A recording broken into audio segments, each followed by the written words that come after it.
Story of Japan Inc. follows a group of workers in the Mitsumoto Company in Japan. Two of Mitsumoto's most valuable assets are the businessmen Kudo and Sugawa.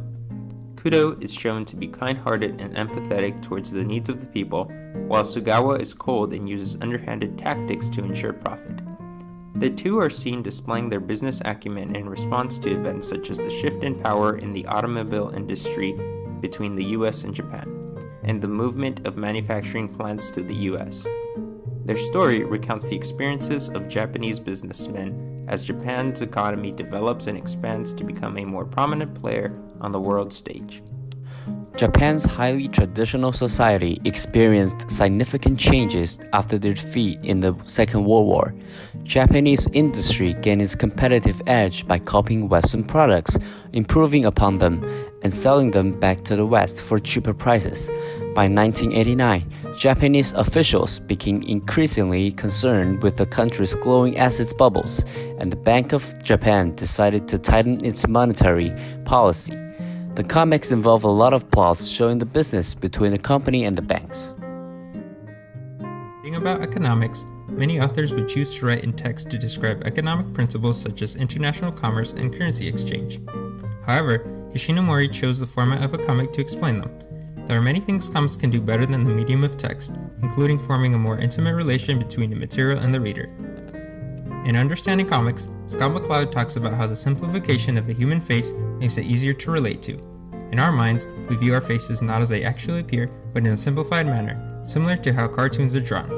This allows us to make a connection to the characters of the comics and imagine ourselves in the narrative, viewing it from their perspective, making their experiences more relatable to our own.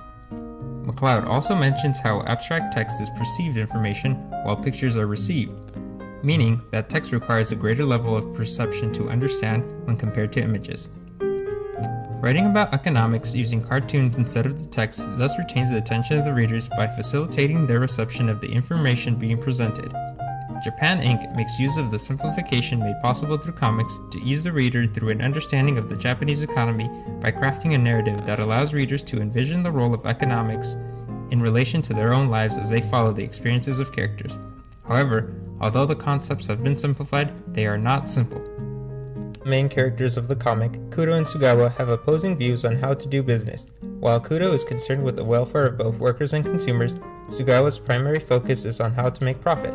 Their opposing views bring them into conflict with each other as they are unwilling to accept each other's ideals. Sugawa's attitude towards business is representative of Japan's rapid economic growth and development that took place in the latter half of the 20th century. As a nation, Japan is focused on expanding its businesses so that it can assert its dominance as a key player in the global economy. But although they are doing well economically, many Japanese feel unhappy despite the growing wealth of the nation. Sugawa's family is a prime example of this. His relationship with his wife has begun to deteriorate, and his children rarely have time to spend with their father. He spends so much time working that when his wife had to go to the hospital, it was Kudo who showed up to make sure she was fine before him. The expectations for Japanese to devote themselves to work can be seen as the primary contributing factor to their unhappiness. This is mentioned by Mizuki in Showa, how even though his work as a comic artist increased his standard of living, the stresses from the massive amount of work and deadlines he had to meet overshadowed his success. Having economic success is in no way a guarantee for personal happiness. Japan Inc. is trying to show is that the overvaluing of profits and growth in the Japanese economy at the cost of ignoring the intrinsic human factor is a cause for concern. Near the end of the comic, Kudo talks about how the god of economics brings people together as they work for a common goal. For businesses to be possible, there must be people to produce, transport, sell, and buy goods. All of these people are not mere cogs in a machine. They are all humans whose individual self-interests need to be taken into account, and when they are taken care of, the collective benefits. Kudo and Sugawa come to the agreement that although they might have differing views, both of them are needed to ensure the strength of the Japanese economy. Just as Susanna argues in Unflattening, they have found that there is no one right way to do business, and that it takes a coalition of multiple perspectives and approaches for success. If we are to understand economics as something not separate from us, but as the culmination of efforts of people involved, we may be able to move economics in a direction where it focuses more on meeting the needs of people rather than purely making profit. Japan Inc. is an important reflection to the business environment not only in Japan but in the whole world.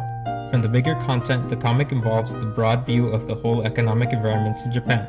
In the late 1980s, in which the story in the comic was happening, Japan experienced its famous bubble economy, in which stock and real estate prices soared to heights driven by speculative mania.